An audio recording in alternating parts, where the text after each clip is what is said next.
In this video, you will learn how to fix try again later. We restrict certain activity to protect our community error on your Instagram account.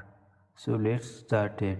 So first screenshot your problem and then go to profile section.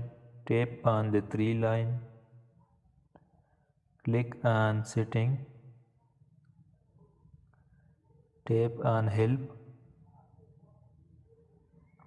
Click on report a problem. Now write about your problem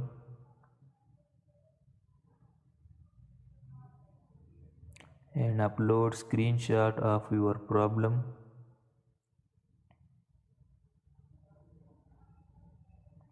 And click on the next button. Tap on send request and 24 hours your problem will be solved. Thanks for watching, like and subscribe.